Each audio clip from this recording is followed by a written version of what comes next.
हमारे वृंदावन में स्वामी श्री हरदास जी महाराज, एक बार उनका दर्शन करने के लिए बादशाह अकबर आया। तानसेन ने कहा कि बादशाह बनकर के जाओगे तो हमारे गुरुजी नहीं मिलेंगे, अपना रूप बदल करके चलो।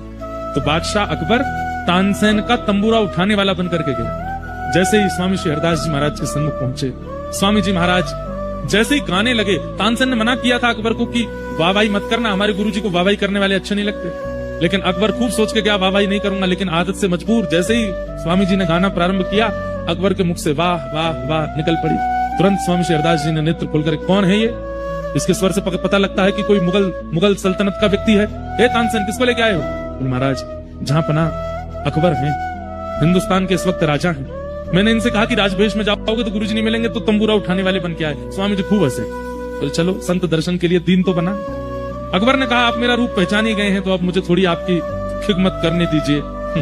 स्वामी जी बोले इन सब की हमको आवश्यकता नहीं। बोले नहीं, अब मैं आया हूं आपके द्वार पर, कुछ तो करूंगा। स्वामी जी बोले अब तेरी जो इच्छा हो कर ले। अकबर ने अत्यंत मूल्यवान मणियों का एक हार, स्वर्ण में मंडित, जिसका मूल्य उस काल के भारत में कोई आकलन नहीं कर सकता था, ऐसा अमूल्य हार मणियों का निकाल करके स्वामी जी के गले में पहना दिया। स्वामी जी ने पहन लिया। अकबर के मन में आया कि इतना अमूल्य हार मैंने पहनाया है, ये मेरे से बड़े प्रसन्न रहेंगे, मेरी बड़ी वाहवाही करेंगे। अब 4 लोग आएंगे, उनसे भी कहा करेंगे कि देखो अकबर ने मुझे ऐसे ऐसे हार पहनाया। स्वामी जी तो सबके मन की जानते हैं। इतने में स्वामी जी ने कुछ आलाप लगाया, तो जैसे गाने लगे तो हिंसक जीव, पशु पक्षी सब वहां इकट्ठे होने लगे और दूर बैठ करके स्वामी जी को सुनने लगे। तभी एक हिरण आया और स्वामी जी के बगल में आकर के बैठ गया। स्वामी जी ने वही हार उतार करके हिरण को पहना दिया। अकबर बोला रुकिए रुकिए रुकिए, ये क्या कर रहे हैं, क्या कर रहे हैं? इतने में तो हिरण भाग गया वहां से, हार पहन करके वन में चला गया। अकबर बोला राम राम, ये कैसे व्यक्ति हैं? इतना महंगा हार, इतना अमूल्य हार, अरे आपको नहीं चाहिए था तो मुझे ही वापस कर देते, मैं अपनी रानियों को दे देता, किसी और को दे देता। एक हिरण को पहना दिया, इतना भी मूल्य नहीं समझा आपने मेरे द्वारा प्रदत्त की गई सामग्री का?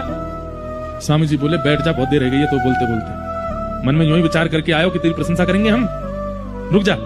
फिर कुछ गाया तो जैसा वो हिरण था ऐसे असंख्य हिरण प्रकट हो गए और सब हिरणों के गले में वही हार था जो अकबर ने पहना है। और बोले सुन देख, सबन के गले में हार है। हाँ वैसा ही हार है जैसा तैने पहना है। बोला हाँ, लेकिन शर्त ये। बोले क्या? अब तू जा, अपनों वारों हार ही लेके चलो जाए, 13 वारों कौन सा ढूंढ ले। अकबर समझ गया, बोले कि ये सामान्य नहीं है। बोले